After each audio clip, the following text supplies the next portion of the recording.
It's your Ice Prince, John Creighton Peterson, here to share with you how simple it is to create photo transfer pendants.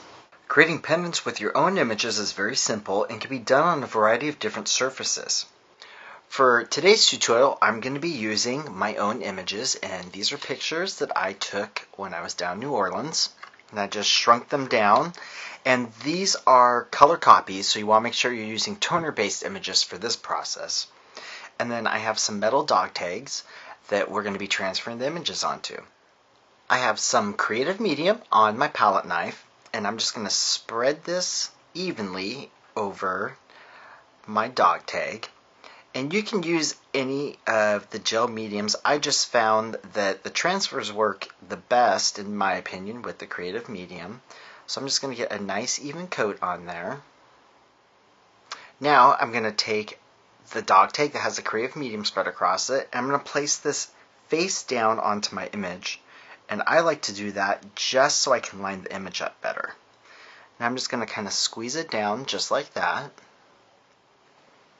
Now I'm going to turn my image over, and I'm going to use this little mini squeegee, and I'm just going to flatten out the creative medium.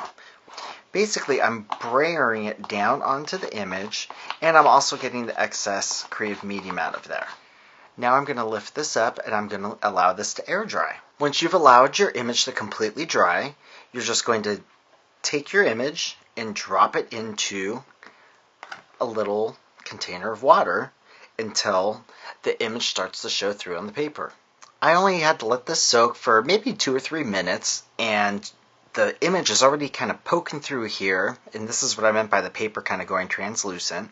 Now all you want to do is, I like to use my thumb and just slowly start to rub the paper. You might want to try lifting a corner of it. See, like here, I'm lifting off this big piece, then most of the excess paper is coming off.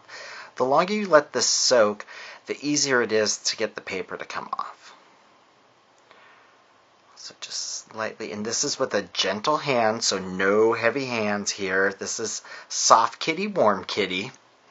So there is the image so far. Now I'm just going to dunk this again, and I'm going to use my thumb, and I'm just going to start rubbing off that kind of extra pulpy part, white part of the paper. And the more that I do this, dunk this again so you can see, the image is starting to come out even clearer. So I'm just going to keep doing this gently until I have all of the pulp of the paper off of here. If you notice, I'm putting my pinky underneath the hole here. I actually hole punched through the paper the excess that was on there just to make sure that I have that hole on there. Because this way, if I'm careful when I'm pouring my resin, I can actually go around that hole and not fill it in. It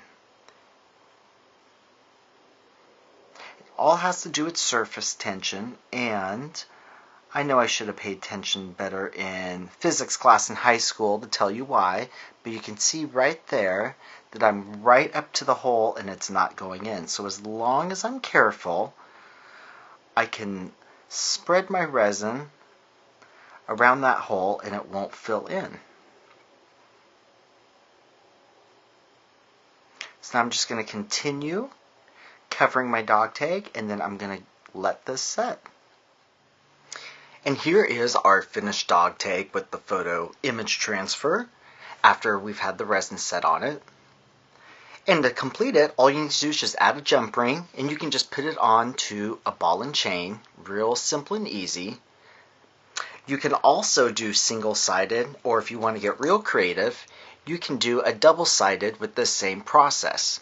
You just need to allow the resin to set on each side individually.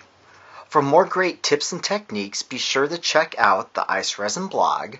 And as always, you can visit my blog at artnewwave.com for other creative mixed media fusion ideas.